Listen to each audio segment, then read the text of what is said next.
Let's get into our conversation for tonight. President Muhammadu Buhari today reconvened a meeting of the National Security Council at the State House in continuation of the efforts towards resolving the current security challenges. However, the meeting ended without any of the participants addressing journalists on the outcome.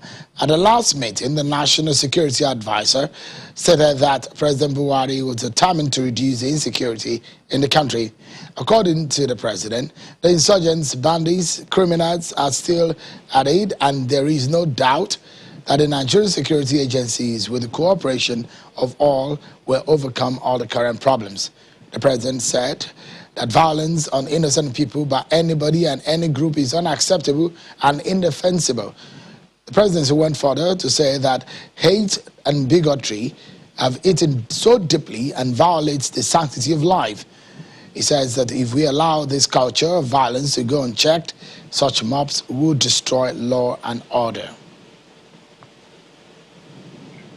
And at the National Assembly, the chairman Senate Committee on the Army, Senator Ali Ndume, has raised the alarm that Boko Haram insurgents are once again regrouping in the northeastern region of the country, specifically in Borno, Yobe, and Adamawa State. Tonight, our focus on the program is on the National Assembly and its role in all of these trying times that the country is confronted with. I'm being joined on the program by the Senate spokesperson, Senator Ajibala Basiru. He joins us from our Abuja studio. Thank you so much, Senator, for joining us tonight. Good evening, Shehu. Thank you. It's no doubt a challenging period for the nation. And perhaps we should begin the conversation from what you're doing and the Senate and the National Assembly in helping the executive in resolving these issues. There was an intense debate last week over the state of security in the land. What has the Red Chamber come up with as a cause of the rise in the security crisis and the attacks that we have seen in the country?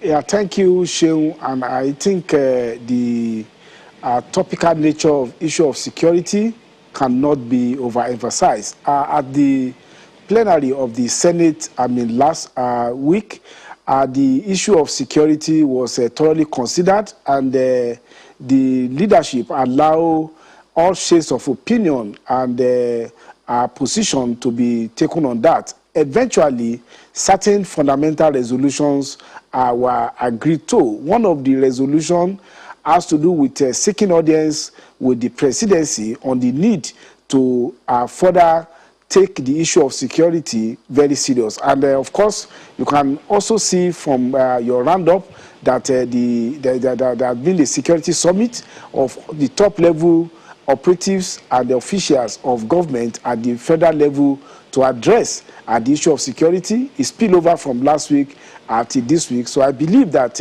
this is part of the offshoot of the resolution of the National Assembly.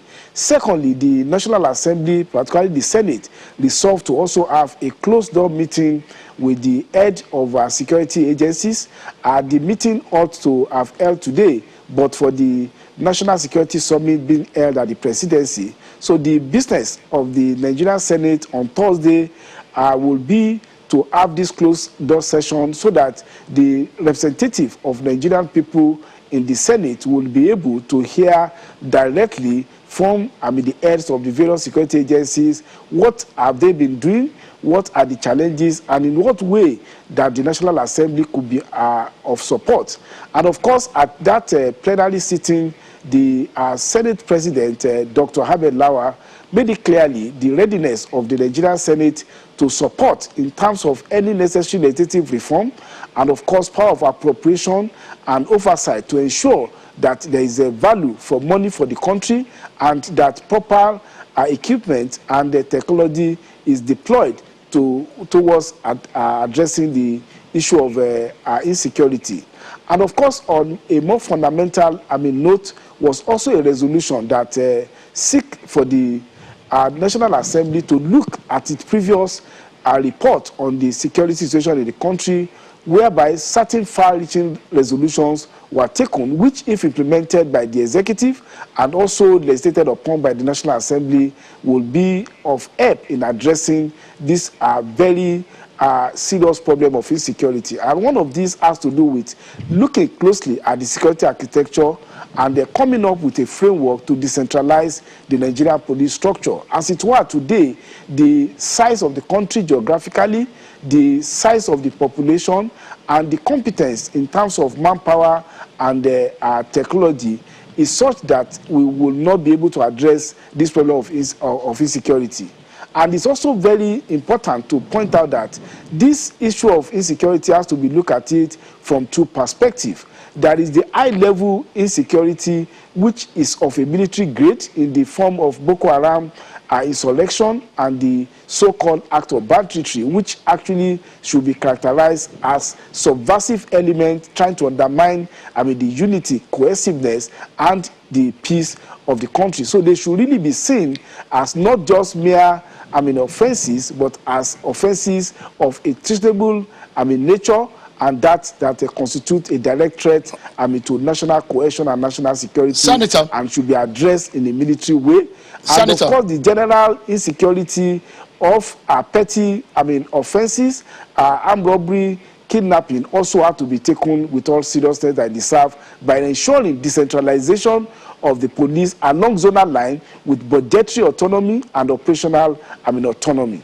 Okay, Senator, before we go much deeper into this conversation, security challenge in this country, since our independence, Nigeria was just about 6 years old when we went into the civil war.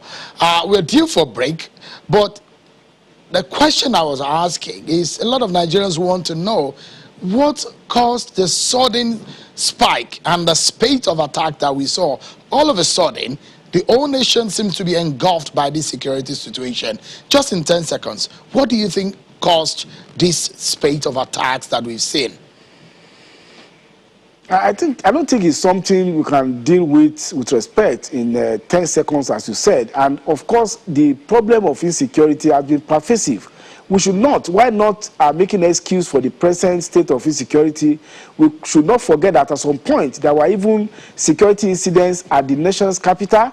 There was a situation whereby international facilities like that of United Nations had actually been subject matter of insecurity in the past. It has been a perennial problem. We could also not forget that at some point, some large portion of Nigerian territory had actually been part of the regime of the insurrection. So it's a gradual process, possibly what I consider to be lethargy on the part of security agencies, possibly overstressed because of the problem of insurrection, and possibly because we have not been able to rededicate ourselves, re-energize, and look at dynamic nature of criminality in the modern day. So there are a lot of factors that has to be examined and critically to be able to address the problem of insecurity. Let's begin again. At the level of the All Progressives Congress, which is in the majority, and the caucus at the Senate and the House of Reps, I know you'll gather around and speak about some of these issues. How are you handling the criticisms coming from your fellow lawmakers? Today they spoke up and they have put in question members of opposition raising doubt about your party's capacity in handling the present security situation in the country. I think being a member of a political party would not derobe you from the right of expressing your view as you may think so at the level of the plenary. It does not mean that the party itself does not have its own focus. And I would say that it's legitimate for individual senators who felt the tension in the town and as the pulse of the people to so express what I may call their frustration, to also express their concern on the need to address this. It is part of the democratic process. But that is not to say that the political party and our government, both at the executive and legislative level, are not doing much in that regard. You will discover that in terms of successes, a lot of territory that had been taken over by the Boko Haram insurgency had actually been reclaimed under the present administration. In terms of legislative intervention, which is in the purview of the National Assembly, I can make a mention of the reform of the Police Act, which was a kind of a reform of a law that had become moribund, that is almost, a decade, old. You will also see, in terms of, appropriation, to be able to ensure that the Nigerian security agencies are well, equipped and are well resourced. That has also been an area where we have used our power of appropriation.